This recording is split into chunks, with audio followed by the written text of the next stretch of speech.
నా పేరు వెంకటేష్ కందులూరి. నేను మహబూబాబాద్ జిల్లా కుమ్మరవంచ గ్రామానికి చెందిన వ్యక్తిని. నేను జేఎన్టీ కాలేజ్ ఆఫ్ ఫైనాన్స్లో బీఎఫ్ఏ చేసినాను. నాకు చిన్నప్పటి నుంచి కూడా రాముడు మీద చాలా రకమైన డివోషనల్ ఫీలింగ్. నాకు రాముడు క్యారెక్టర్ కానీ, రాముడి ప్రవర్తన కానీ, రాముడి లక్షణాలు కానీ నాకు చాలా ఇన్స్పైరింగ్ అనిపిస్తాయి. చరిత్రలో భూమి మీద ఒక మనిషి అత్యుత్తమంగా బతికాడనేది ఫీలింగ్ చాలా గొప్పగా అనిపిస్తుంది. ఇది భారతదేశానికి కూడా ఎంతో గర్వకారణం. ప్రపంచానికి మోడల్ లాంటి వ్యక్తి రాముడు.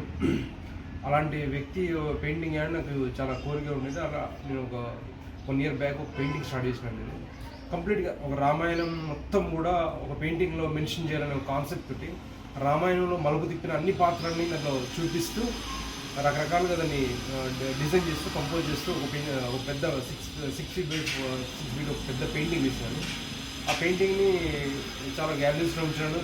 ఈ రామ జన్మభూమి ట్రస్ట్ వాళ్ళకి ప్రజెంటేషన్ చేద్దామనే కాన్సెప్ట్తో పెయింటింగ్ వేసాను.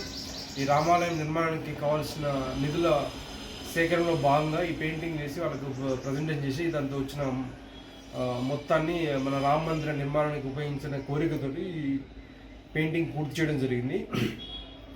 నేను గతంలో కూడా 2004లో 2005లో శాంతి హోమం యాత్ర అయోధ్యలో జరిగినప్పుడు కూడా మా జిల్లా నుంచి మా ఊరు నుంచి చాలామంది పార్టిసిపేట్ చేసి మధ్యప్రదేశ్లో నైని సెంట్రల్ జైల్లో ఒక 5 రోజులు నిర్బంధానికి కూడా గురయ్యాము. అలా మేము చాలా పోరాటాలు కూడా ఇచ్చినాము రాముడి ఆలయ నిర్మాణం కోసం కూడా.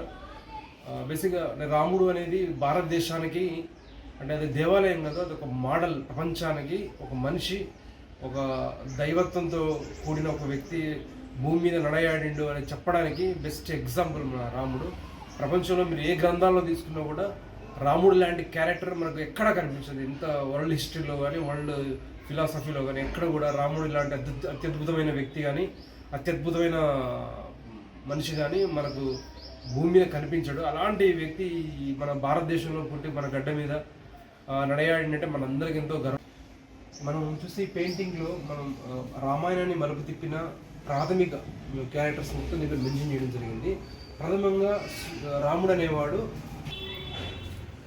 సూర్యవంశస్థుడు కాబట్టి ఇక్కడ సూర్యుని మరియు భూమిని మరియు చంద్రుడిని ఈ మూడింటిని ప్రధానంగా దీంట్లో మెన్షన్ చేయడం.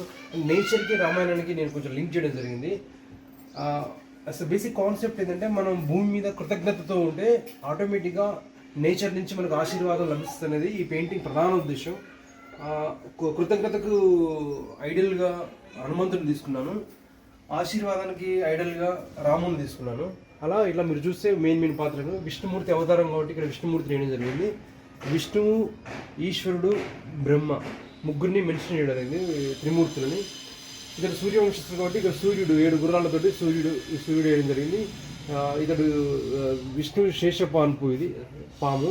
ఇక్కడ రామచిలకలు, ఇతడు రాముడు 3 నామాలతోటి. ఇది శివధనస్సు, ఇది సీతాదేవి గారు, దశరథుడు, ఇది బ్రహ్మకమలం దేవతల విశ్వాసం, వశిష్ఠుడు, కౌసల్య, సుప్రజ, కైకేయి, వాల్మీకి, విశ్వామిత్రుడు, శూర్పణఖ, మారీచు రాక్షసులు, భరతుడు, లక్ష్మణుడు, శత్రుఘ్నుడు, పరశురాముడు, ఈ మాయలేడి, ఇది లక్ష్మణ రేఖ, ఇది జటాయువు, అహల్య, రావణాసురుడు, వారధి నిర్మిస్తున్న వానరసేన, ఇది ఉడత, ఇక్కడ శబరిమాత, ఇక్కడ సుగ్రీవుడు, విభీషణుడు, లవకుశులు, కుంభకర్ణుడు. ఇట్లా మొత్తంగా మనం పెయింటింగ్ చూస్తే రామాయణం మలుపు తిప్పిన ప్రతి పాత్ర కూడా ఈ పెయింటింగ్లో మెన్షన్ చేయడం జరిగింది. ఇలాంటి పెయింటింగ్ గతంలో నాకు తెలిసి రాకపోవచ్చు, ఎందుకంటే నేను అబ్స్ట్రాక్ట్ పెయింటింగ్ మోడ్లో వేసాను ఈ పెయింటింగ్ని. ముఖ్యంగా నాకు మెయిన్ కాన్సెప్ట్ ఏంటంటే పెయింటింగ్ ఆహ్లాదంగా నేచర్ని తలపిస్తుంటే ఆకులు, పక్షులు, రామచిలకలు, రామరాజ్యాన్ని తలపిస్తూ ఒక రకమైన పాజిటివ్ ఎనర్జీ నింపడానికి పెయింటింగ్ వేయడం జరిగింది. ఇది అయోధ్య రామ మందిరం ట్రస్ట్ వాళ్ళకి ప్రజెంట్ చేయడం జరుగుతుంది. దానికోసం ఈ పెయింటింగ్ చేసినాను.